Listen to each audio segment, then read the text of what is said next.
I just realized my tongue is green. I'm so sorry. I just drank some smoothie.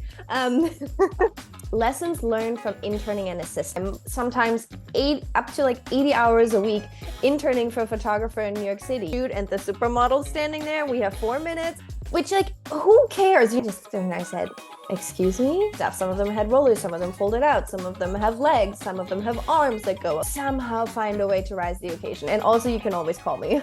Hello, welcome back to Rich Artist Fridays. My name is Sophie. If you're here for the first time, welcome. I'm so happy you're here. It's so good to see you guys in here live. And if you're watching the recording, thank you so much.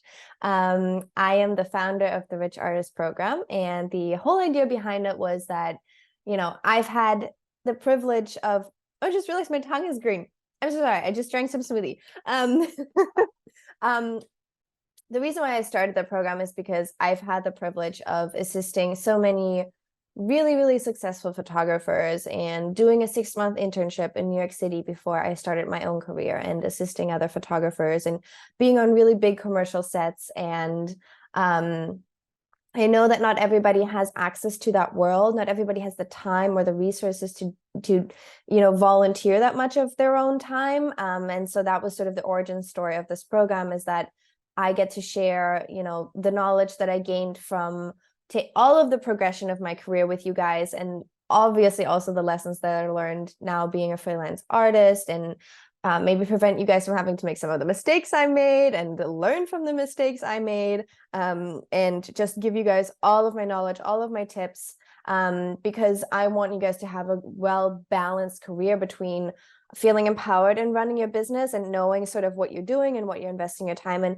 and being as creative and as liberated as artists as you possibly can be. And that took a long time for me to sort of learn a healthy balance between this. I had to hire my own coaches. It's something I never got taught in university.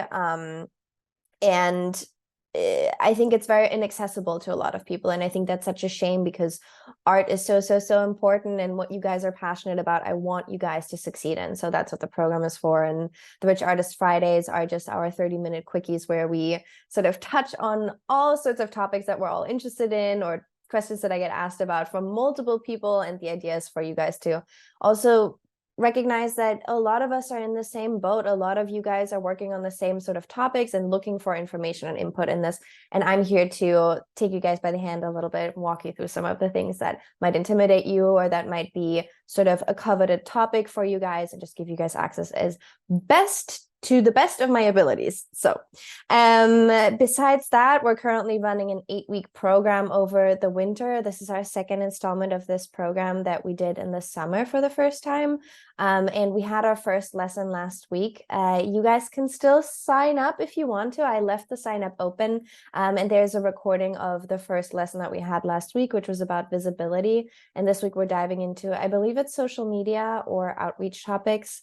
The 8-week program is just the 8 fundamental pillars that made the biggest difference when I was building my career. Things like negotiating prices, and how to talk to commercial clients, how to attract clients, how to set yourself up internally, like how to create an internal business structure. All of these things are covered in there. So if you're interested in that, then go to my website, sophiekeatsman.com. There's a tab there called Learn, and you can read up on the curriculum. And if that's not your thing right now, we're definitely going to do another installment next year. And that's totally cool. Just do your thing, come to the Rich Artist Fridays, and just, create your art. So let's get into this week's topic. This week, we're talking about lessons learned from interning and assisting, because I realized, like I just said, I did this program because of all of the stuff that I also learned from other photographers. And I haven't nearly talked about it enough. I spend 6 months full time, sometimes up to 80 hours a week interning for a photographer in New York City, unpaid. And then I assisted roughly, I'd say 2 years. I worked my way up from third assistant lighting tech to second, first assistant, and digital technician. I did a couple of PA gigs every once in a while, production assisting. So yeah, I spent quite a lot of time shadowing other artists, and I could do like part 1, part 2, part 3, part 4 of this of this topic. And if you guys love it, give me some feedback and I'll do another round of this. I already have 2 parts planned for the Rich Artist Fridays, and today we're going to do part 1, which is sort of on-set experience. Obviously, as always, the Rich Artist Fridays don't leave us enough time to get into all of the nitty-gritty details of it, but I wanted to share some of the like main things that just sort of popped into my head today. And this one's like a fun one. You guys can just sort of sit back, relax. This is a little bit more of a story time one. Sometimes we'll have topics where like people show me they have like pages and pages of notes that they took during our little lessons, but this one's just a chilled one, so I hope you guys enjoy that.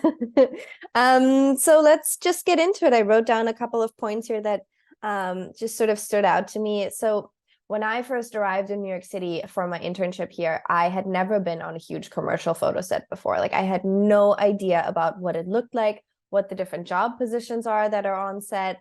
I was like totally naive about it, and very, very curious, very, very eager to learn. And one of the first lessons was sort of a tough one, which was I was put in my place very quickly. There's a very strict hierarchy on set, on photo sets. Now, this is sort of shifting a little bit because attached to that hierarchy was very, very inflated egos, I would say. Because there are so many people on these professional sets, sometimes up to like 80 people for stills, we're not even talking video here. Obviously, video crews can be much, much, much larger than that. There is a hierarchy of like who listens to who tells who what to do, who gets to sort of be the dominant voice in the room in order to make sure that everybody's sort of working together. And like, obviously there's a point to that, so that there is like a team leader. But at the same time, it's also very much like an elbow sort of mentality of like, I had to fight so hard to get to this position, and I have 30 years of experience on you, so you should just sit down and listen to whatever I say. To be fair, like I think it was a valuable lesson for me to learn that I should be respecting these people, in a sense that they did hold so much more knowledge than me. They did know better in a lot of situations. It's a very high pressure, fast-paced environment, and if somebody gets in the way that it's not their position in that moment, it can just slow everybody down. But at the same time, obviously, the way that I was put into my place as an intern was very harsh. It was very rude. It took some people months to learn my name, even though they spent every single day with me. So you're literally a nobody, and you're supposed to be a fly on the wall, and you're not supposed to be heard or seen, which is tough, and I was so excited, and like all of this new stuff, I just wanted to be like all up in it and get to see everything and hear everything and ask questions about everything. And I was very quickly taught that I wasn't allowed to do that for a little while. But then I sort of gained their respect by showing that I was serious. I was invested in this. I had come all the way across the globe to be here for 6 months, and at least they weren't going to get rid of me. Let's put it that way. I was in it for good. And after a while, I think the people that were training me realized that their knowledge at least wasn't wasted on me. And so then they started sort of investing and teaching me the things that they knew best. And sort of, whenever the Digitech had 5 minutes, he would sort of be like, pull me aside and be like, Sophie, here, have you ever seen Capture One? Have you ever set up a session? Like, let me show you this real quick, 5 minutes. And because like, you'll need this later on in your career. And so I started being extremely grateful for all of the little nuggets of knowledge that I was being given at that point. But yeah, the hierarchy thing was definitely like, that was a shocker in the beginning, I'd say. Speaking of egos, later on when I was assisting, when I was a Digitech or a first assistant or something like that, egos definitely come to the forefront whenever things are very like high stress situations. I remember one time I was on set with can I say? I probably can't say. With one of the world's biggest supermodels currently in the industry. Like think of the top 3 names, one of those. And it was like it was on the streets. We had to move locations all that like every 5 minutes because she would draw such a huge crowd, and it was during the middle of COVID. So we'd had like a 4 to 5 minute window before a crowd would start gathering on the street or the paparazzi would find us, like that kind of intensity.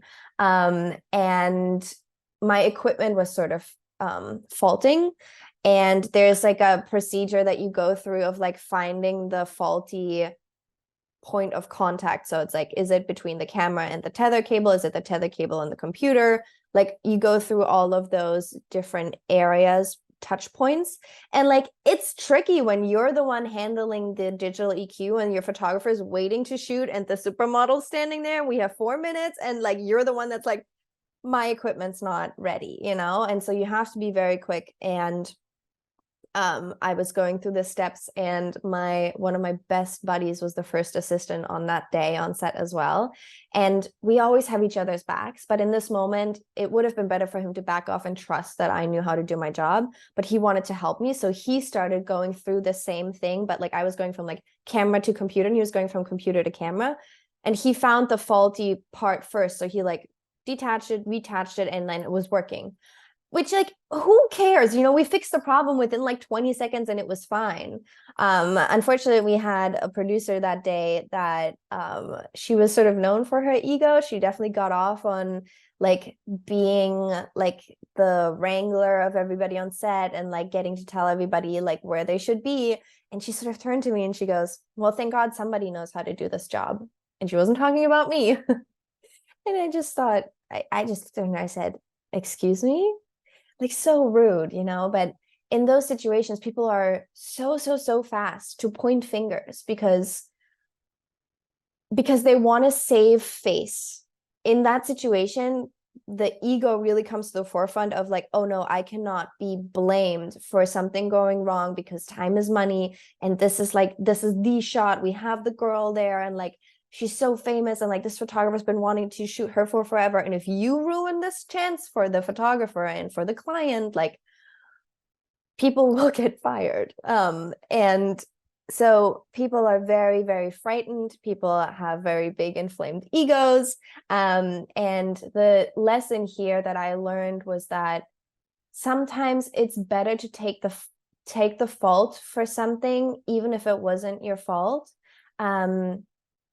Because once the whole like panic situation dies down, you'll be the one that was like, it wasn't my fault. Like, you know, in that situation, I could have been like, I was fixing it. He just got there first. Or I could have gotten mad at my buddy and been like, hey, stay in your own lane, like do your own job. Like just trying to like defend myself, because like the instinct is always there right away because you didn't do anything wrong, you know? And you want to save your job and you want people to respect you and think that you're good at your job. But it really is like a kindergarten situation. And in those situations, to stay calm and be like, I know that I'm good at my job. If others can't recognize that, you know, I think after a situation like that dies down, what people will remember more is not like the mistake that was made. They'll remember the people that were the ones pointing fingers. I don't know if that's very helpful for you guys, but it was such a huge realization for me from that time in my life of assisting. Obviously, like I learned so much about equipment. When I first arrived in New York City, the photographer that I was interning for owned a really large studio here in New York City. So on the days where I wasn't on set with him, I was shadowing his equipment manager, and I had never worked with equipment on that scale. And that was like one of the roughest parts of that job, was sort of prepping the studio for large productions the next day. So we had these like really long equipment lists. Half of the, you know, like when I first arrived, I didn't know 95% of the names of what things are called, like the little pin that goes in the high boy roller, and like what's the difference. We had like 10 different sizes of like lighting stands and stuff. Some of them had rollers, some of them folded out, some of them have legs, some of them have arms that go over, and like all of the little like details of it. And there's so many photographers that have never assisted. There's so many photographers that have never been digitechs, and they still get they still manage just fine. They hire a crew. It is the crew's job to know this stuff. But if you have had that job position, obviously it makes it a lot easier to sort of direct your crew. So I learned a shit ton of stuff about equipment. Another really, really interesting thing that I got to witness was sort of lighting setup matching, which I thought was so fascinating. So sometimes what will happen is that, a photographer will have shot a campaign for a client and then they release another product in that product line. So they have to shoot more images for the same, like under the same campaign. So you have campaign images and you have to recreate your light exactly. And sometimes what will even happen is you weren't the photographer that shot the original campaign and you have to recreate somebody else's light.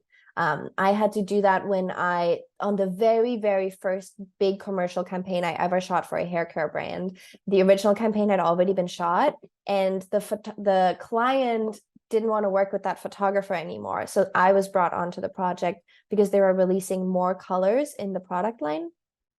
So I had a campaign that I now needed to shoot images that looked exactly like that campaign. And that was a long process for me to sort of learn the nuances of how people do that. And thank God I had really good lighting assistants that day because they also are trained in that. Obviously, if you have a really good lighting tech, like he can take a look at a campaign and sort of guess at what lighting equipment was used. And then when you're testing the light, sort of like I watched a lot of digitechs and lighting techs do this where like they're analyzing the angle of the shadows, they're analyzing the depth of the shadow, they're analyzing how bright the highlights are. They're analyzing, how contrasty or how flat or three-dimensional the image is. And I remember when I was first an intern on set, because I had to be such a fly on the wall, I wasn't even able to be close enough to the digitech. The digitech is the guy that sits at the computer with the camera and is looking at the lighting tests and as the images are coming in. And he's the one that's like discussing with the photographer, like, look at the shadows here. And then they pull in the first lighting tech and they sort of analyze what they're doing. And they go into the nitty gritty, like nuances of it. And then they match the light. And I just thought that was so fascinating. And I couldn't wait to learn how to do that. A lot of that I actually only started getting close enough to like start understanding what they were talking about was when I started digiteching myself, because then you're sitting at like the source of what's happening and you actually get to see what the photographer is seeing and like learn how they're looking at the image. I also, just little disclaimer here, you guys, like I'm not saying these things to make you guys feel like, oh shit, I don't know how to do any of this stuff, like will I ever be able to have this career? I'm saying these things because I think, because I think it's fascinating to sort of understand what sort of things go on a big photo set like that. But like I said, there's photographers that have never had these job positions. They're still just as successful. That, some photographers don't know how to do any of this. That's why there's a crew involved when you do big commercial shoots. And that is these people's jobs. If you get to a point where you are working for a brand and the budget is big enough that you get to hire a digital technician or a lighting tech, those are the expertise of those people. And I don't want you guys to be scared just because you don't have these experiences or you don't have this sort of technical knowledge to go after the jobs that you desire. I know that for me, it sort of opened that door, having seen all of it, that when my first big commercial job landed in my lap, I felt completely unprepared for it, but I knew which people I needed to reach out to in order to help me with the things that I didn't know how to do on my own.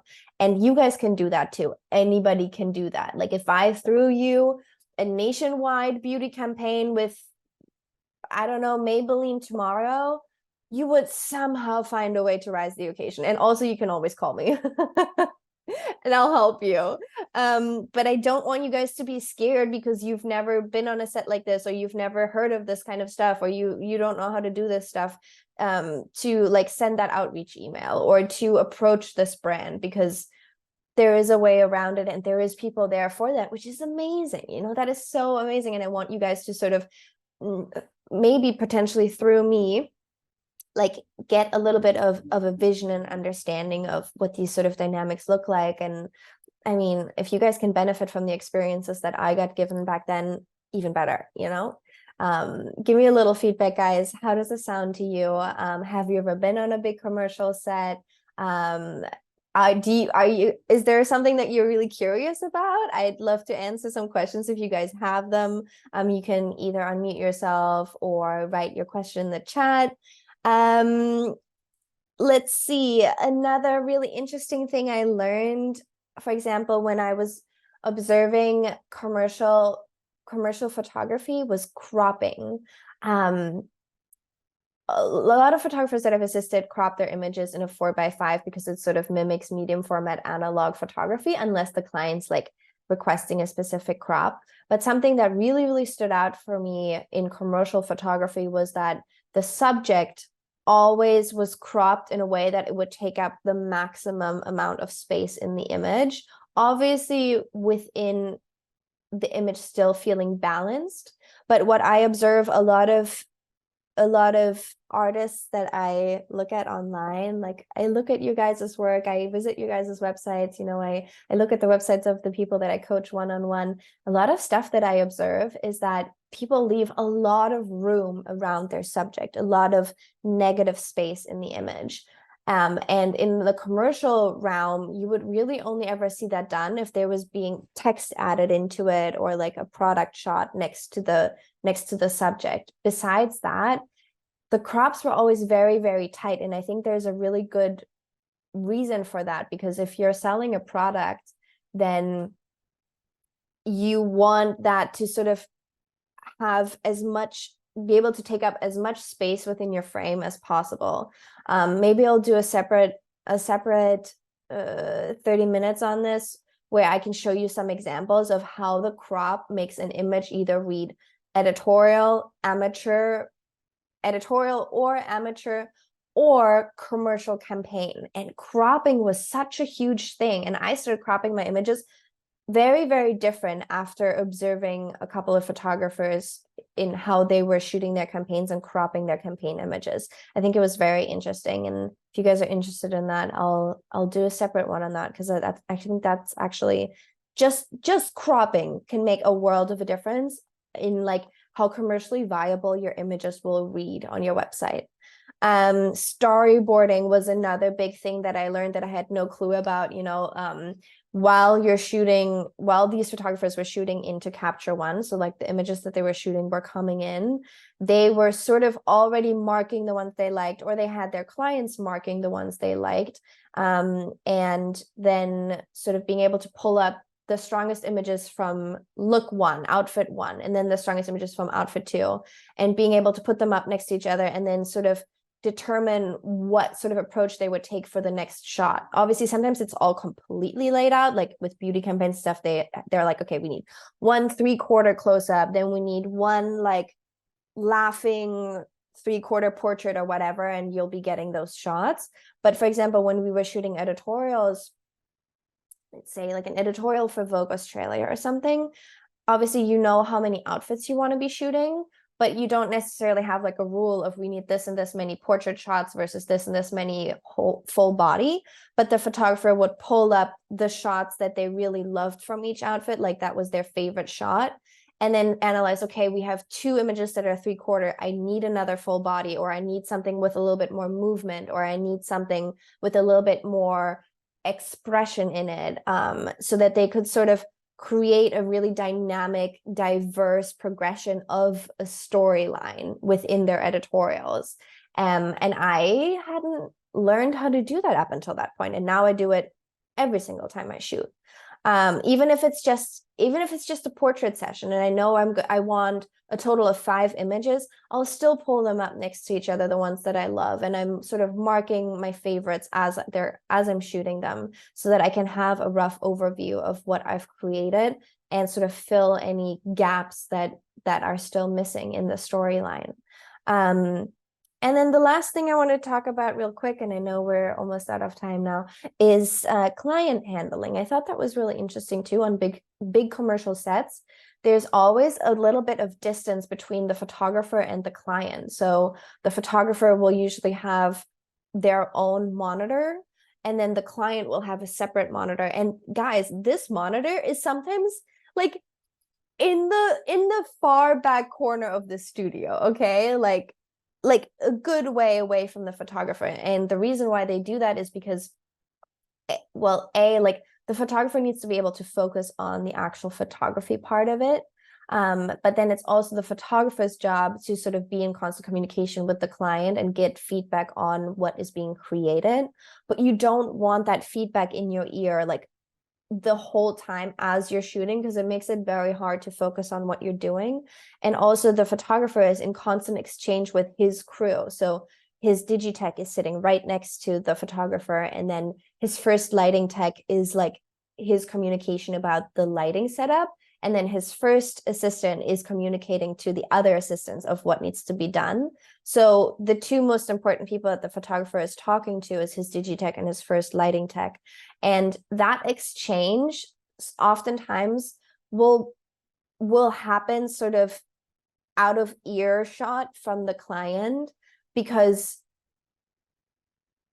the client doesn't need to hear every single technical detail that the photographer is dealing with. And that's sort of what makes the photographer and his crew so professional, is that they understand that that's their thing. That's what they're responsible for. It's not for the client to worry about. The only thing that the photographer needs from the client is like feedback of what the client wants. And then the photographer goes over here and executes it with his crew. And also, you know, sometimes things will go wrong or things will not be perfect.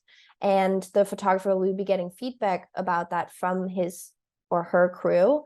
And the client doesn't need to hear that, you know, like the digitech, for example, is there to like keep an eye on focus.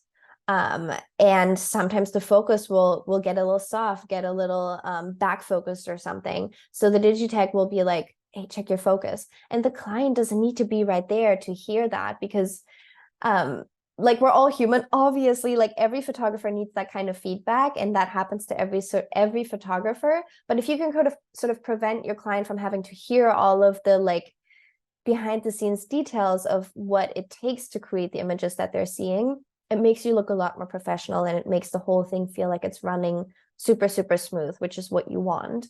And it's also good for the photographer. Like on my big commercial shoots, I would be shooting and then I would get off of my Apple box because I'm always too short. I'm always standing on a box, get off of my Apple box, walk over to the client after a couple of shots, get feedback, walk back over, do another round of 10, 20 shots, walk back over, so that I can, you know, I can have feedback, but then I can also be fully focused on my talent, give the feedback that I just got from the client to my crew and my talent, and like do my thing without the client like telling me how to do my job, because some clients, they will try to do that and it's actually kind of counterproductive. So sort of this like client handling, client arrangement, like guys, I have been in photo studios where there is a separate room with like this fancy leather couch and like a little bar and a buffet and like a monitor that is hooked live to the actual photo studio, and the client is sitting in the little room next door. So yeah, I've seen it all. I hope that this was insightful for you guys. I hope it was a little entertaining. I hope you guys got maybe a little bit of insight into this world that you might not have had before. I'm definitely going to do a part 2 that is more about like behind the scenes. Like I was a studio manager for a photographer for a while, and that was so insightful, getting to see how a photo studio is run, how, you know, the office of a photographer that brings in multiple million a year is sort of set up with his internal employees and interns, and how that whole structure works. You know, today we were just sort of talking about the actual on-set dynamics. So look out for that if you go onto my Eventbrite. most of the time I'll try to pre-program the Rich Artist Fridays for a couple of weeks in a row, and I'm about to sit down and do that. So you guys can check that out and sort of mark your calendars for the topics that interest you. Tell any of your colleagues or friends that are photographers that we do this every Friday. It's for free for anybody, so it's really here for all of us to utilize and support each other. I hope that you guys had a good time, that you felt entertained. If you ever miss a Rich Artist Friday that you were like, oh, damn it, I really wanted to hear this topic, I upload all of the recordings on my YouTube channel, and that's just under my name. So you guys can watch the recording whenever suits you best. Yeah, check out my website and maybe check out the curriculum for the 8-week program if you're at a point in your career where you're like, I just need like the base information of how to actually run a successful business, how to find the identity within being an entrepreneur as a photographer, because I know that that link is sometimes very hard for us artists to sort of strike that balance. And if you're looking for one-on-one guidance, then hit me up. I do one-on-one coaching as well, and the consultations for those are for free. To sort of sit down with me one-on-one, take a look at where you are in your career and what the fastest way for you to get to the next goal that you have is the most effective, obviously, if we have one-on-one time together. So I love you guys so much. I hope that you take away everything that you need in order to feel inspired and motivated to go after your own dreams for your photography career. Your art is so important. And I'm so happy that you guys were here. I love you guys so much. Mwah.